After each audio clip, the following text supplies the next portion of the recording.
Hey everybody, I'm just coming at you guys with a quick video here. It's Kelly the MTG Fanatic, and I just want to talk to you about my top 5 favorite cards from Journey into Nyx. I don't actually have like a specific category that I want to put them in, or which one comes number 1, number 2, number 3, whatever.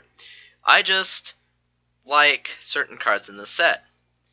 And so the first one in the set is actually Mana Confluence, which is a land, and it's tap, pay 1 life, add 1 mana of any color to your mana pool.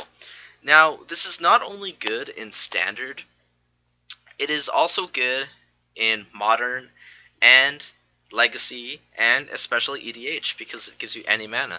So you can run a commander without actually having to run its color. Like, let's say you're running a 4 different mana cost commander.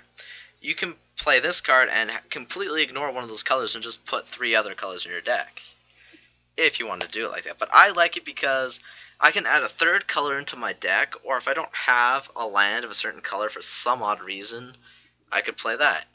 I really like Mana Confluence.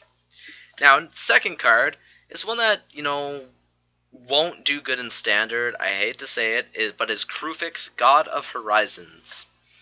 What I really like about this is not only is it a defensive god, and a Simic god, because you know me and my Simic deck there, you have no maximum hand size, and any unused mana becomes colorless mana. So, what I like about this is what happens.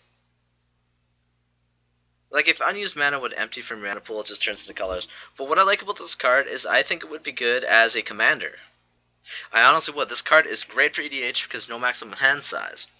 And for some of the stuff that you can... what am I thinking of here? There's a commander deck for the 2013 set that actually was big on increasing you in your opponent's hand, and then there was one card in there that had no maximum hand size. So this is kind of the same idea, but you can focus around 2 colors instead of 3 for better, consistency. Now, like, down here they show like some of the gods and stuff from before. Still think it's funny that Xenagos actually became a god. But anyways, my next favorite card is Godsend. Godsend is a great card.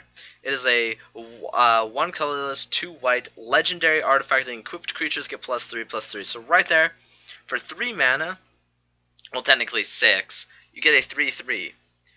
And then, whenever equipped creature becomes blocked, or becomes blocked by 1 or more creatures, you may exile one of those creatures. Opponents can't cast cards with the same name as cards exiled with Godsend.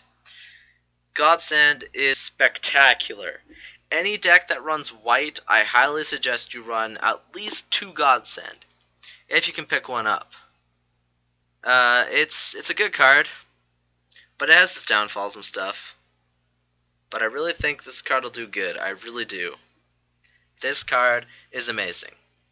Now, my next favorite card here is another god, which from the other sets I wasn't a big fan of the gods no matter how good they were, but this one I like, is Aetherios, God of Passage. It has the ability, whenever creatures you own dies, return it to the hand unless target opponent pays 3 life. Yes, you can get around this by exiling a card, but what I really like about this is you have a chance to eat away at your opponent if they don't want you to have a card returned to your hand. If they rather the creature come to their hand instead of paying life, you could just get back awesome creatures, especially ones that have like suicide abilities or anything like that. This is a great card. And see, it's a mandatory ability too, which makes it good. Now, my final card is one that you guys are probably like, oh, why is this? I don't know why. I just like it. First of all, it's a zombie. It's an enchantment creature. It is Agent of Erebos, which is a 4-cost 2/2. You're like, oh my god, why?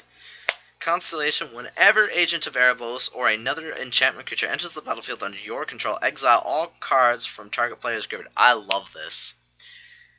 You have cards that mill or kill your opponent's creatures, then you play cards like Agent of Erebos or any other ones. There's